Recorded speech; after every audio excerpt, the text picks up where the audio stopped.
Conspiracy, one of the darkest words in the language of man. Yet there is hardly a single page of history that doesn't partially reveal the deadly eye of conspiracy at work. It was a conspiracy that directed Brutus against Caesar in the Roman Senate on the Ides of March. It was a conspiracy that plotted the betrayal of West Point by Benedict Arnold during the American Revolution. It was a conspiracy that led John Wilkes Booth to the assassination of President Lincoln on Good Friday, 1865. The past record of man is burdened with accounts of assassinations, secret combines, palace plots, and betrayals in war. The tenet of conspiracy has been a dominant force in all history. But in spite of this clear record, an amazing number of people have begun to scoff at the possibility of conspiracy at work today. They dismiss such an idea merely as a conspiratorial view of history. The purpose of this presentation is to show that the conspiratorial view of history, particularly of recent history, is the correct view. That there is a secret and powerful combine at work today, that it constitutes the unseen government of the United States, and that it properly can be identified as the capitalist conspiracy.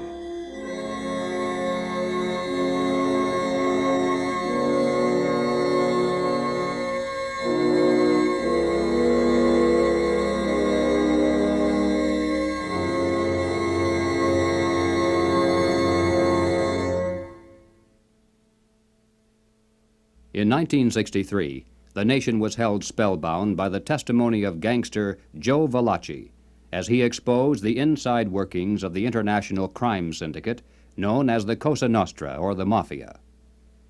No matter how carefully criminal conspiracies are organized, eventually they're exposed because someone on the inside goes to the authorities and talks.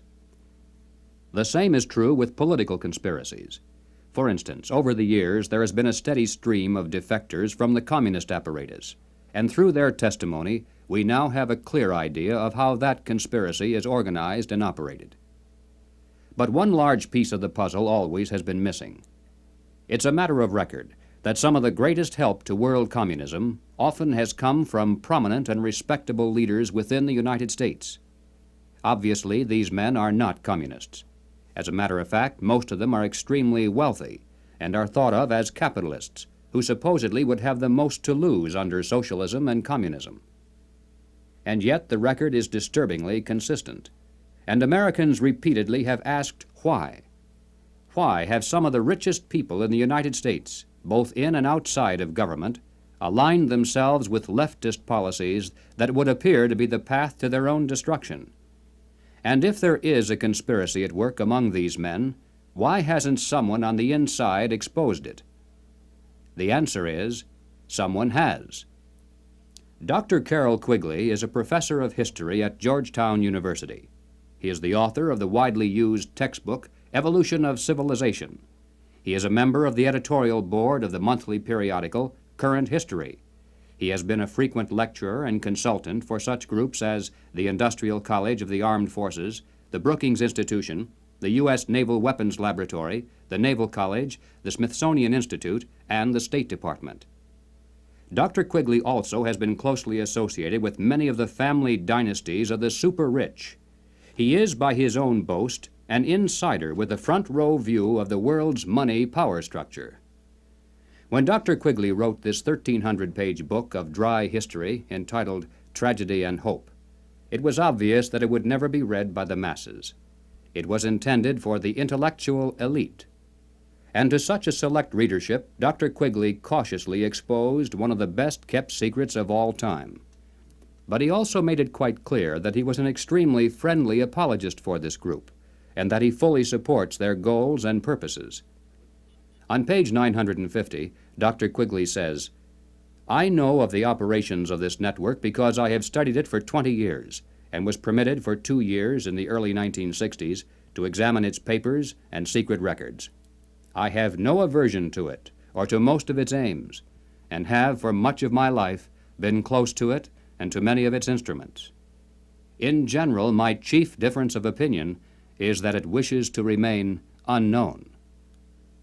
Dr. Quigley points out that During the past 200 years, while the peoples of the world gradually were winning their political freedom from monarchies, the major banking families of the world were nullifying the trend toward representative government by setting up new dynasties of political control, but behind the scenes, in the form of international financial combines. These banking dynasties had learned that all governments, whether they be monarchies or democracies, must borrow money in times of emergency, and that by providing such funds from their own private resources, with strings attached, of course, gradually they could bring both kings and democratic leaders under their control. Dr. Quigley believes that people should be more familiar with the identities of these clever banking dynasties. They include such names as Baring, Hambros, Lazard, Erlanger, Warburg, Schroeder, Seligman, the Spires, Mirabeau, Mallet, Fuld, and above all, Rothschild and Morgan. It should be noted that while the Rothschilds and other Jewish families cooperated together in these ventures, this was by no means a Jewish monopoly, as some have alleged. Men of finance of many nationalities and many religious and non-religious backgrounds collaborated together to create this superstructure of hidden power. Its essence was not race, nor religion, nor nationality. It was simply a passion for control over other human beings. Dr. Quigley identifies this group simply as the international bankers. These are not the same as the local commercial bankers with whom we deal in everyday life. International bankers deal not with the general public, but with the industrial giants of the world, with other financial institutions, and especially with governments. The key to their success has been to control and manipulate the money system of a nation, while letting it appear to be controlled by the government. The net effect is to create money out of nothing, lend it to the government, and then collect interest on it, a rather profitable transaction, to say the least. For example, in 1694, international banker William Paterson obtained the charter of the Bank of England, and the power over England's money system fell into private hands. In a boastful mood, Paterson said, "The bank hath benefit of interest on all moneys which it creates out of nothing."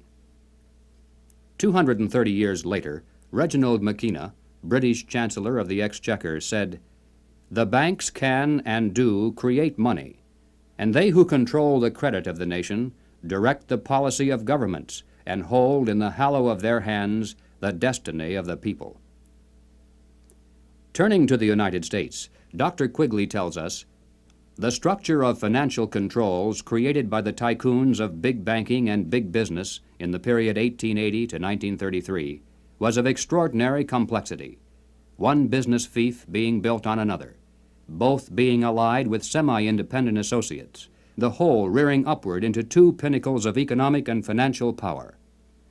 One, centered in New York, was headed by J.P. Morgan and Company, and the other, in Ohio, was headed by the Rockefeller family. When these two cooperated, as they generally did, they could influence the economic life of the country to a large degree and could almost control its political life, at least on the federal level. In the United States, it was inevitable that the international banking interests would attempt to establish the same kind of private monopoly over the money system that they had achieved in England, France, Germany, Italy, and Switzerland. The same formula would be used: make it look like a government operation, but keep the control in private hands. John D. Rockefeller had purchased the Chase Bank, and his brother William bought the National City Bank of New York. The Rockefeller Chase Bank was later merged with the Warburg's Manhattan Bank to form the Chase Manhattan, one of the most powerful financial combines in the world today. Acting in concert with the Morgan banking dynasty, they spent untold millions of dollars to promote legislation that would grant to them a private franchise over this nation's money system. To sell this scheme to the voters, the monopolists created the propaganda line that the proposed banking law somehow would work against the monopolies. Politicians took up the cry, "Banking reform," and "Down with Wall Street." And then, to make it look convincing, the financial tycoons publicly pretended to oppose the measure, all the while financing it behind the scenes. On December 22, 1913, the Federal Reserve Act finally was passed into law. Something known as the Federal Reserve System came into being, and with it, total control over the nation's money fell into private hands. The Federal Reserve System solely is responsible for creating money in the United States. The Treasury prints only what the Federal Reserve tells it to print.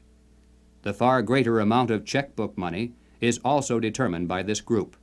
Yet it is not a government agency and is entirely beyond the reach of the American voter. Technically, the stock of the Federal Reserve System is held by 12 privately owned national banks that make up the system. These, in turn, are owned primarily by the private banking dynasties that work so hard to bring that system into being. By law, the 7 members of the Federal Reserve Board are appointed by the President for a term of 14 years each.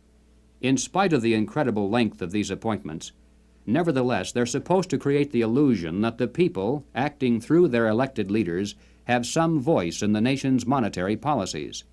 In practice, however, every president since the beginning of the Federal Reserve System has appointed only those men who were congenial to the financial interests of the international banking dynasties.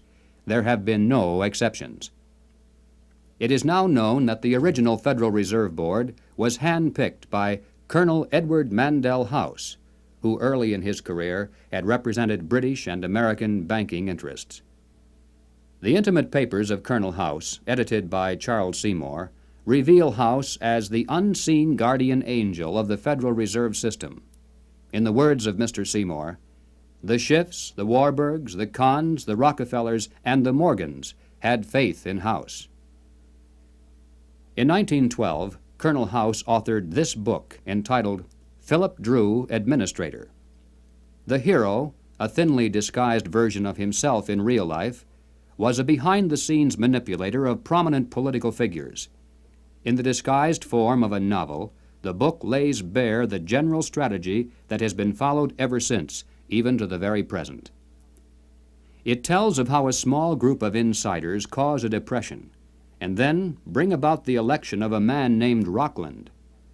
Rockland gives fireside chats and launches a program called the New Era to strengthen government control over the masses. Eventually, the insiders who control the government weaken the country deliberately to the point of civil war, which provides them with the excuse for establishing a dictatorship under Philip Drew.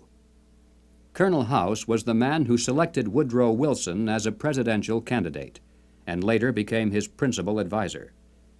Wilson was totally dependent on House for all political decisions. He was his alter ego. The president himself had written, "Mr. House is my second personality. He is my independent self. His thoughts and mine are one. If I were in his place, I would do just as he suggested." When the federal government goes into debt, it borrows that money from the Federal Reserve System. The national debt presently is at the 400 billion mark.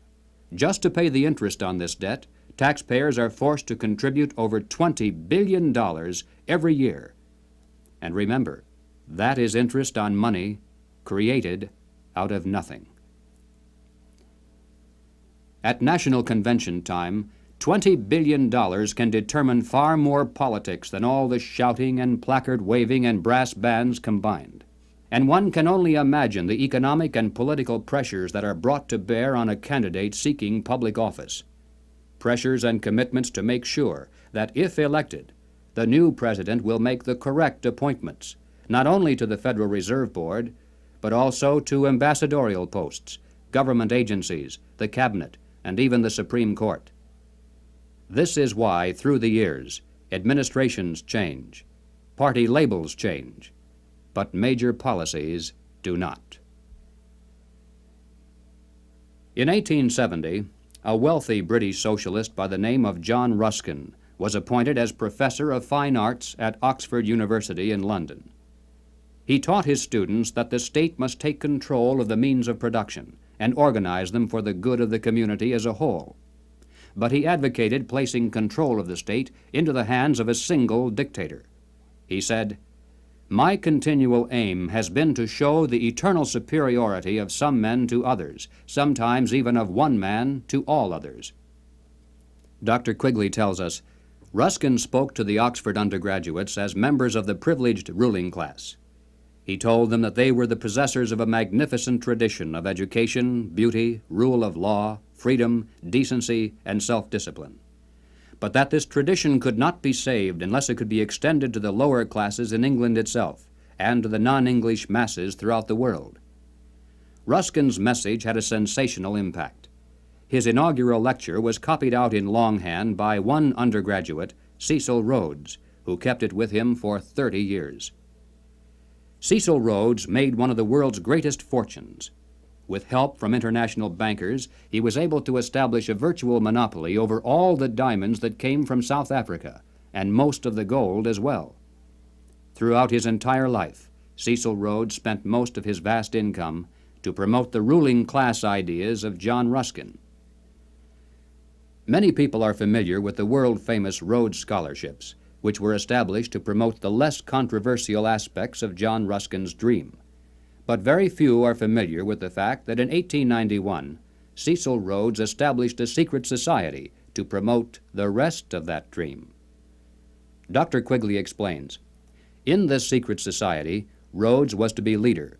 Stead, Brett, Lord Esher, and Milner were to form an executive committee.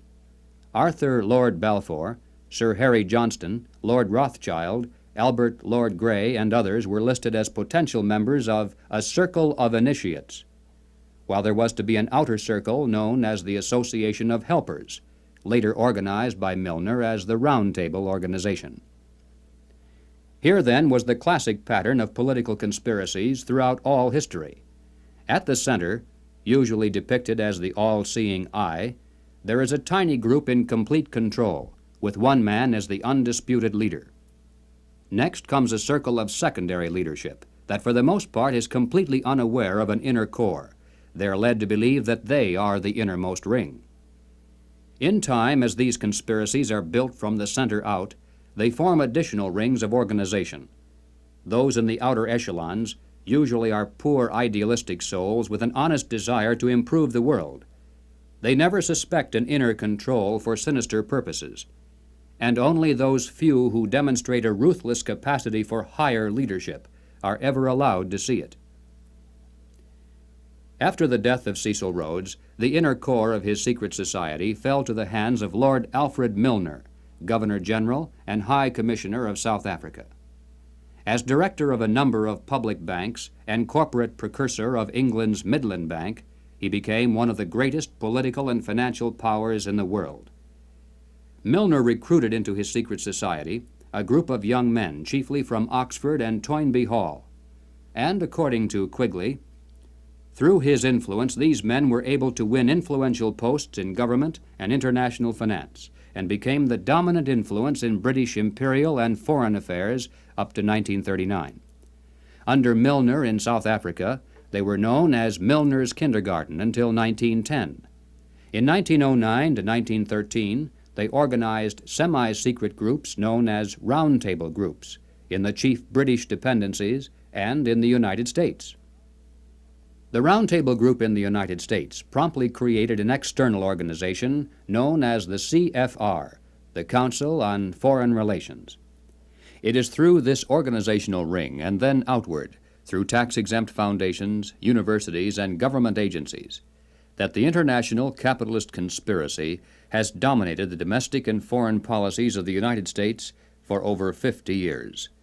Unless there is any doubt as to who is behind the CFR, Dr. Quigley tells us bluntly, in New York it was known as the Council on Foreign Relations and was a front for J.P. Morgan and Company in association with the very small American Round Table Group. The CFR building is located on the west side of fashionable Park Avenue in New York. Although it definitely is not the center of the conspiracy, and although practically none of its members are aware of an inner control, nevertheless it is semi-secret in its operation. It shuns publicity, and members are sworn not to disclose to the public the proceedings of its conferences and briefings. It has a formal membership of 1,400 elite personalities. In Harper's Magazine of July 1958, there is an article entitled School for Statesmen, written by CFR member Joseph Kraft. Kraft revealed that one of the chief architects for the CFR was none other than Colonel Edward Mandell House. At the time of writing this article, Mr. Kraft boasted that the CFR membership even then included the President, the Secretary of State, the Chairman of the Atomic Energy Commission, the Director of the Central Intelligence Agency, the Board Chairman of 3 of the country's 5 largest industrial corporations, 2 of the 4 richest insurance companies, and 2 of the 3 biggest banks, plus the senior partners of 2 of the 3 leading Wall Street law firms, the publishers of the 2 biggest news magazines and of the country's most influential newspaper, and the presidents of the Big 3 in both universities and foundations, as well as a score of other college presidents, a scattering of top scientists and journalists. The CFR, from behind the scenes, has dominated this nation for decades. CFR members include top executives and journalists for the New York Times, the Washington Post, the Chicago Daily News, Harper's, Look, Time, Life, Newsweek, U.S. News and World Report, CBS, NBC, MGM. They include directors of the Ford Foundation, the Rockefeller Foundation, the Carnegie Endowment Fund. They include Presidents Hoover, Eisenhower, Johnson, and Nixon, Secretaries of State Stettinius, Atchison, Dulles, Herter, and Rusk, a fantastic percentage of the President's cabinet, undersecretaries, the Federal Reserve Board, ambassadors to other countries, Supreme Court justices, and presidential advisors. The average American has never heard of the CFR, yet it is the unseen government of the United States.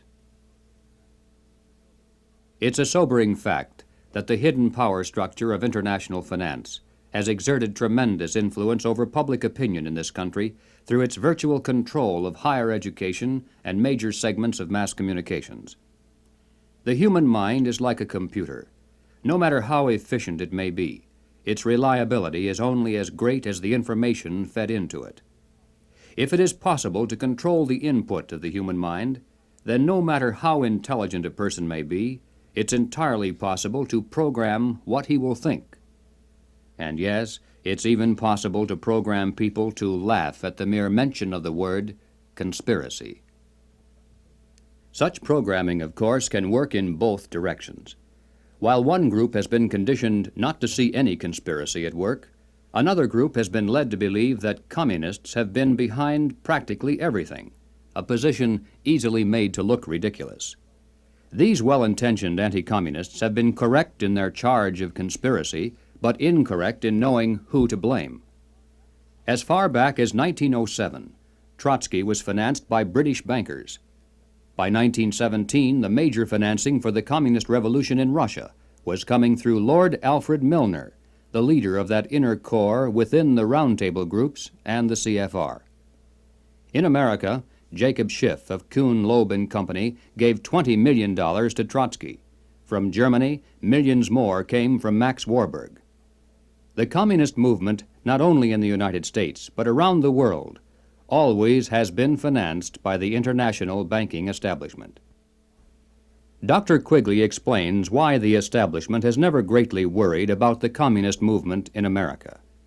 He says, "It must be recognized that the power that these energetic left-wingers exercised was never their own power or communist power, but was ultimately the power of the international financial coterie." In the 1950s, when the public became aroused over evidence of communist subversion in the federal government, it was a simple expedient to have a promising young congressman from California dramatically expose one communist agent. The establishment press gave it extensive coverage, the public was placated, and the obscure congressman became a national hero almost overnight. But when Congressman Reese of Tennessee began to investigate the link-up between Alger Hiss, the Carnegie Endowment, the Morgan Bank, and the interlocking tax-exempt foundations, the establishment press and the administration moved mightily against him. The pressures were so great that he was forced to abandon his investigation, and no one has dared to try it since. After a man has far more money than he possibly can spend for pleasures, what is left to excite him? For those with a ruling class mentality, the answer is power, raw power over other human beings. Money can buy such power only to a point. Beyond that, politics is the sport, and world politics is the ultimate game. For the purposes of this presentation, we have referred to those in the international power structure as capitalists. But these men are not really capitalists in the classical sense. They are merely rich socialists. They have gained their vast wealth not through honest competition and free enterprise, but by political influence and favoritism, the granting of government protection to eliminate competition, and by gigantic fraud of the money system, backed by government force. These men are striving to create a world superstate, with the expectation that from behind the scenes they will be the ones who will rule. Not free enterprise capitalism, but big government is the conspiracy's life force. World government is its ultimate goal. But what is the best way to sell big government and then world government to a people like ours, historically devoted to an independent republic of limited powers? The answer is simple. In revolutionary literature, the tactic is known as pressure from above and below. It's the strategy that Colonel House laid down in his book, Philip Drew, Administrator. Deliberately create problems, and then offer only those solutions that result in the expansion of government. Create conditions so frightful at home and abroad that the abandonment of personal liberties and national sovereignty will appear as a reasonable price for a return to domestic tranquility and world peace. If those who seek world dominion can stimulate leftist mobs into violent confrontation with local law enforcement, and also provide exhaustive news coverage so that the entire nation can see and tremble, then the peaceful and freedom-loving majority can be programmed to accept a vast expansion of government powers and even a national police force, offered supposedly to end the violence. If those who seek world dominion can raise the specter of an enemy armed to the teeth with superior atomic weapons on the verge of launching a nuclear holocaust, and also offer world government as the prevention, then millions of Americans can be programmed to accept the loss of national sovereignty as our last best hope for peace. This is the meaning of pressure from above and below. To put over police-state measures at home, they need chaos, crime, and anarchy in the streets. To sell the idea of world government, they need the constant threat of nuclear war. Or, as they say in revolutionary circles, the real action is in the reaction. In 1968, Random House Incorporated published this book by James Coonan, The Strawberry Statement, Notes of a College Revolutionary. Coonan carries the usual New Left credentials and is a classic example of the extent to which a highly intelligent mind can be programmed by the establishment into thinking that it is acting against the establishment. Coonan was one of the leading participants in the first student seizure of an American university, which occurred at Columbia in April of 1968. Initially, the movement was not large and easily could have been stopped by a simple police action. But as usual, the anti-establishment forces received their greatest help from the establishment itself. For several days, police were told not to interfere. Meanwhile, university officials groveled in the face of outrageous propaganda charges, and the media made national heroes of the rebelling students. MGM even made a movie out of Coonan's book. On page 130, Coonan wrote, "In the evening, I went up to the U to check out a strategy meeting. A kid was giving a report on the SDS convention. He said that at the convention, men from Business International roundtables, the meeting sponsored by Business International for their client groups and heads of government, tried to buy up a few radicals. They offered to finance our demonstrations in Chicago. We were also offered ESSO, or Rockefeller money. They want us to make a lot of radical commotion so they can look more in the center as they move to the left." Jerry Kirk, while a student at the University of Chicago, was active in the SDS, the Du Bois Club, the Black Panthers, and the Communist Party. In 1969, Mr. Kirk broke from the party, and the following year testified before the House and Senate Internal Security Committees. Here is what Mr. Kirk has told us. Young people have no conception of the conspiracy's strategy of pressure from above and pressure from below. They have no idea that they're playing into the hands of the establishment they claim to hate. The radicals think they're fighting the forces of the super-rich, like Rockefeller and Ford, and don't realize that it is precisely such forces which are behind their own revolution, financing it and using it for their own purposes. When Stokely Carmichael was head of the militant revolutionary group known as SNCC, he was invited to speak at the University of Chicago. Jerry Kirk, then still a Black Panther, was among those who attended, and here is how he described Carmichael's appearance. Mr. Carmichael was obviously in the middle of something rather important, which made him more nervous and more tense than in the past. He started speaking of things which he said he could not have said before because his research was not finished. He spoke of the false consciousness of many blacks who believed the Jews were the instrument of oppression of blacks. And he made note of the fact that even though many Jewish people, for example in New York, own quite a bit of land, one must understand that the overwhelming percentages of mortgages in Harlem was owned not by Jewish people, but by Morgan Guaranty Trust, the Morgan family, and Chase Manhattan Bank, the Rockefellers. He repeated the line from the song he liked so well.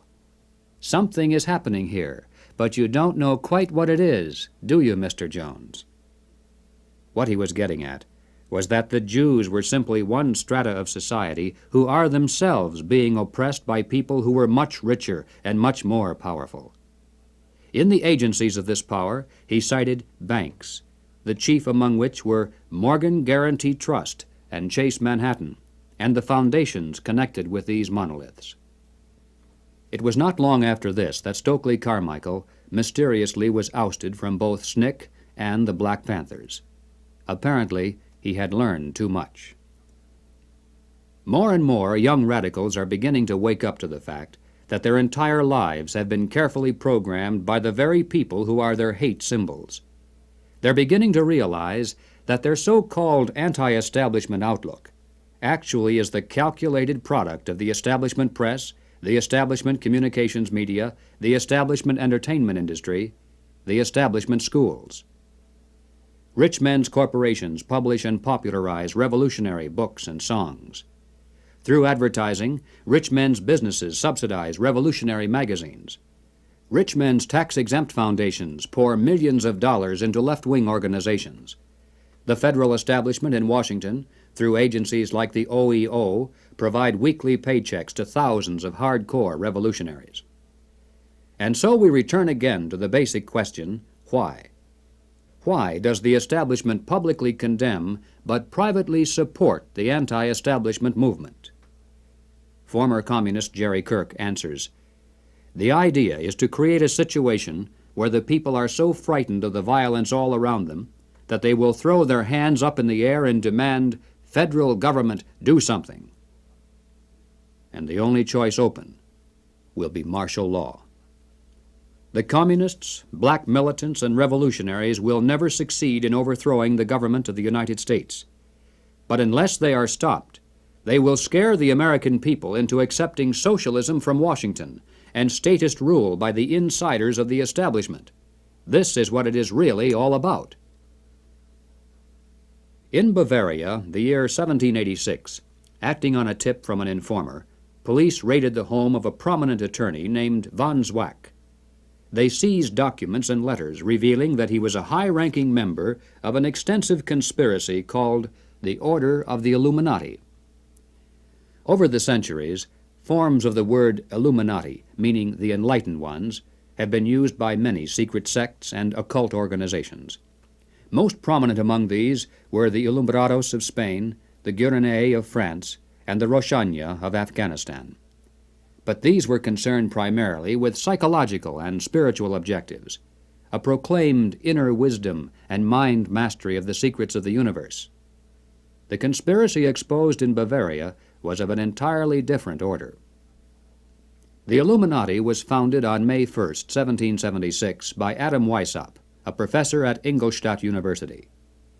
Weishaupt obviously had been a serious student of the occult, for many of its bizarre features and symbols were incorporated into his organization. Weishaupt had been active in the Masonic lodges of Germany and found in them the perfect vehicle for recruiting into his secret order, which he described publicly as the highest level of Freemasonry. The Illuminati was formally incorporated into the Masonic lodges at the Congress of Wilhelmsbad in 1780. It should be noted that Freemasonry in England and America historically is quite different. Its members are characterized by the highest standards of integrity. Nevertheless, it is a fact that from 1780 on, the Illuminati did flourish as a parasite on the highest levels of the Masonic movement in Europe, especially the Grand Orient Lodges of France. There were 8 conspiratorial rings within rings, advancing from the outermost novice inward to Rex, or king. The king, of course, was Weishaupt himself, who had adopted the code name Spartacus. Those in the outer rings were told that the grand purpose of the order was to make of the human race, without any distinction of nation, condition, or profession, one good and happy family. But by the time the member had advanced to the level of presbyter, or priest, his oath of absolute secrecy and obedience had become deadly serious. Only then was he allowed finally to see the ultimate goal of the order. It was the destruction of all religion, replaced by the worship of reason, or humanism, and the destruction of all independent governments, replaced by a new world order, a world government ruled from behind the scenes by the illuminated ones. Needless to say, most members were never allowed to see these goals. In the words of Adam Weishaupt himself, "These good folks swell our numbers and fill our money box. Set yourselves to work. These gentlemen must be made to nibble at the bait. But this sort of people must always be made to believe that the grade they have reached is the last." The public record of the Illuminati is quite thin, but it does show that before it was exposed briefly in 1786, it had already enjoyed immense success in attracting into its outer rings some of the most prominent men of Europe. Its roster included important names in both government and finance. It was the most important single force behind the French Revolution. Some years later, an obscure intellectual by the name of Karl Marx joined a conspiratorial circle called the League of the Just. Shortly afterward, this group reformed into still another organization called the Communist League, and in 1847 they commissioned Marx to write their policy statement for the public. It was called the Communist Manifesto. On the surface, the manifesto appealed to the workers of the world to arise against their capitalist exploiters. But it should be noted that the project was supervised by Frederick Engels, a capitalist of substantial wealth. Marx himself was so unimportant that his name didn't even appear on the manifesto for the first 20 years after its publication. In 1920, just 3 years after the Bolsheviks seized Russia, Winston Churchill declared, "From the days of Spartacus Weishaupt to those of Karl Marx, to those of Trotsky, Bela Kun, Rosa Luxemburg, and Emma Goldman, this worldwide conspiracy has been the mainspring of every subversive movement during the 19th century, and now at last has gripped the Russian people by the hair of their heads." Each year, May 1st is celebrated by communists world over as a day of international solidarity. As mentioned previously, the Illuminati also was founded on May 1st. Undoubtedly, this is merely a coincidence. The symbol of the all-seeing eye is closely associated with the Illuminati. Like many other features of this conspiracy, apparently it was taken by Adam Weishaupt from the occult symbolism of ancient history. It appears today among the symbols of the Rosicrucians, the Freemasons, and many others around the world, including the Cao Dai in South Vietnam. Undoubtedly, it is merely a coincidence that the all-seeing eye now appears on the alternate side of the Great Seal of the federal government, and also on the $1 notes of the Federal Reserve System. At the bottom of the seal, in Roman numerals, there is the date 1776. This, of course, is the year of American independence. Undoubtedly, it is merely a coincidence that it is also the year of the founding of the Illuminati. But then, perhaps, none of this is merely a coincidence. Is it possible that both the communist and capitalist conspiracies have yet one more inner circle within the circle that is common to them both? Is it possible that both movements, unbeknownst to most of the people in them, are merely contemporary counterparts of a much older conspiracy? There is much evidence, far more than presented here, to indicate that this is the case, but frankly, we don't know. Until someone on the inside of such a master conspiracy decides to reveal its existence today, we simply have no way of finding out. But we do know that it is not impossible, and certainly not absurd. What then is our response? Fortunately, it's not necessary that we resolve the historical question of the conspiracy's origin. Regardless of whether there is one controlling group, or two cooperating, or three competing, or 4 or 10, in practical terms of what can be done about it, our response must be the same. Conspiracy, as it operates at the highest level in the United States today, rests upon two solid foundations and enjoys the protection of shelter. If we could knock out its foundations, it would collapse, and if we could strip away its shelter, it would wither and die. The shelter is secrecy. The foundations are big government and manipulation of money. No conspiracy can stand the light of exposure. No conspiracy can rule the masses without the tool of an extensive government bureaucracy. And certainly no capitalist conspiracy can long survive without control over the nation's money. Expose the conspiracy. Reduce the size of government. Return our money to a standard that cannot be manipulated. This must be our response. In the limited time available, we have attempted to demonstrate that the conspiratorial view of history, particularly of recent history, is the correct view. Let us summarize now 7 major conclusions. 1.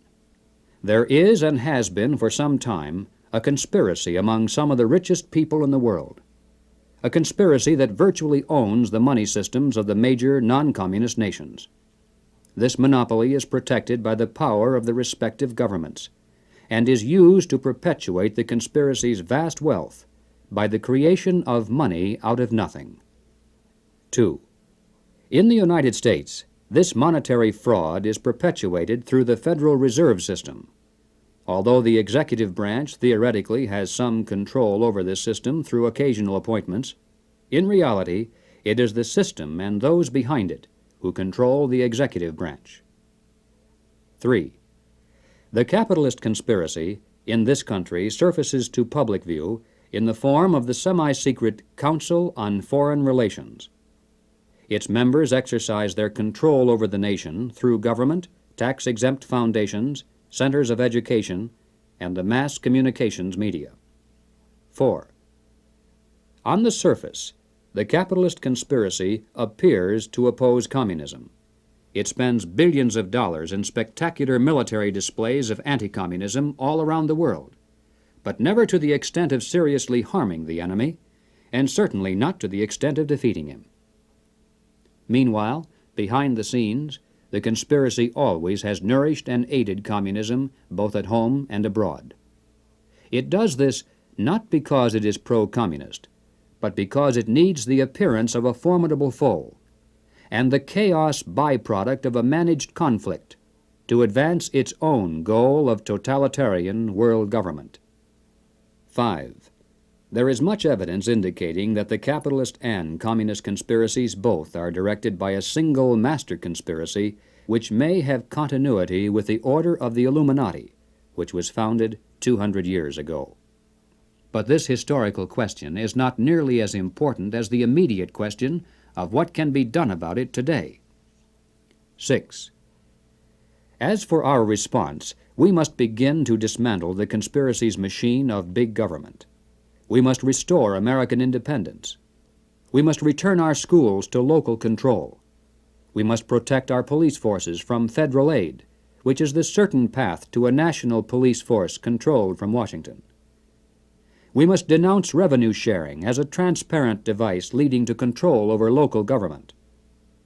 We must raise up men for political office who not only talk about reducing government, but who will do it once they're elected. And that means men who are totally independent of establishment politics. 7. We must reduce the Federal Reserve System to a service function of clearing checks between banks only. Merely turning the system as it stands over to the federal government, as some have suggested, will not solve the problem. The same people would control it either way.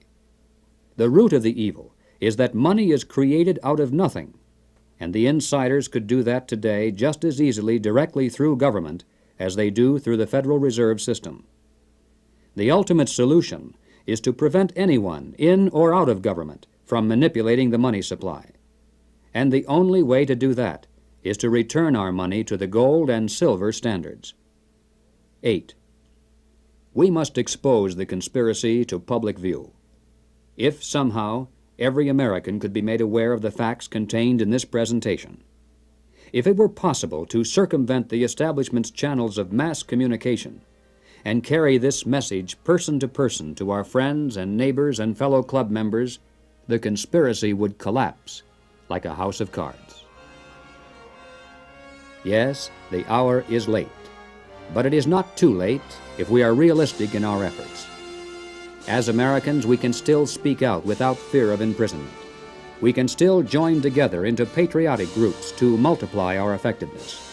We can still challenge the establishment's candidates. We still retain that remnant of power to regain control of our own government. With divine guidance and with your help, it can be done.